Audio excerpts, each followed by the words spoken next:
토요일 MBC 뉴스데스크 광주 전남권 소식입니다.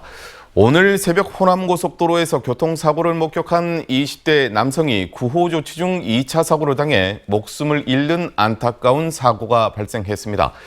1차 사고 운전자도 큰 부상을 입어 병원으로 옮겨졌지만 끝내 숨졌습니다. 송정근 기자입니다. SUV 차량 앞부분이 형체를 알아볼 수 없게 찌그러져 있습니다. 차량 뒷부분과 옆부분 역시 사고 당시에 참혹했던 모습을 고스란히 보여주고 있습니다. 오늘 새벽 1시 30분쯤 호남고속도로 장성분기점 인근에서 SUV 차량과 14톤 화물 차량이 추돌했습니다. 이 사고로 SUV 차량이 전도됐고 운전자인 40대 남성이 큰 부상을 입었습니다.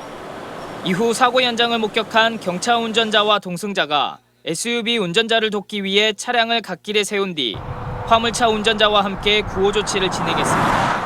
하지만 비극은 연이어 일어났습니다. 경차 동승자인 20대 남성이 뒤에서 오던 21톤 화물 차량에 치여버린 겁니다.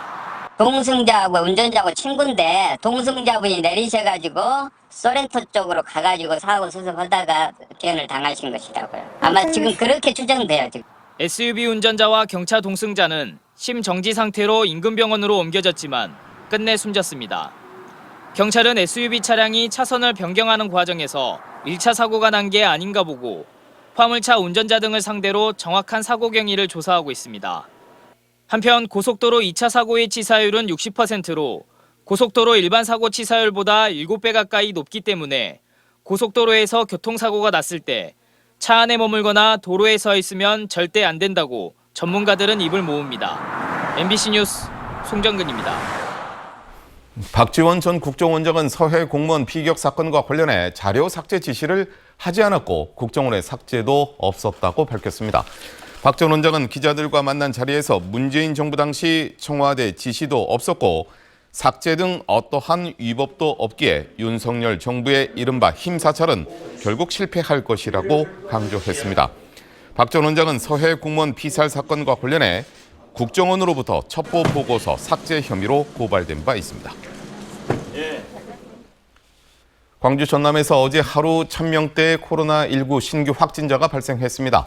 광주 전남 방역당국에 따르면 광주에서 546명이, 전남에서는 604명이 코로나19 신규 확진 판정을 받았습니다. 누적 확진자는 광주 73만 8천여 명, 전남 83만 2천여 명이고 각 지역에서 사망자가 1명씩 늘어나 광주는 누적 사망자가 667명, 전남은 723명으로 늘어났습니다. 최근에 5년 6개월 동안 광주지법에서 진행된 민사소송 10건 중에 7건가량이 이른바 나홀로 소송이었던 것으로 나타났습니다. 국민의힘 정점식 의원이 재구성한 자료에 따르면 지난 2010년 올해 6월까지 광주지법에서 열린 민사 1심 재판은 19만 5,900여 건으로 이 중 67.1%가 변호인 없이 당사자가 직접 소송을 했습니다. 이는 서울을 제외하고 지역에서는 가장 높은 것으로 공정한 재판을 받을 국민 권리 보장을 위해 법률 서비스 확충 등이 필요하다는 지적입니다. 코로나19로 인한 사회적 거리 두기가 해제되면서 광주 곳곳에서 각종 축제와 행사가 열렸습니다. 축제 사흘째인 충장축제에서는 지역민들이 참여하는 다양한 퍼레이드 경연이 펼쳐졌고 버스커즈 월드컵, K-팝 댄스 경연 대회 등이 진행됐습니다. 북구 드론 공원 일대에서는 오늘 오전부터 40개 드론 축구팀이 참가한 전국 드론 축구 대회가 개최됐습니다.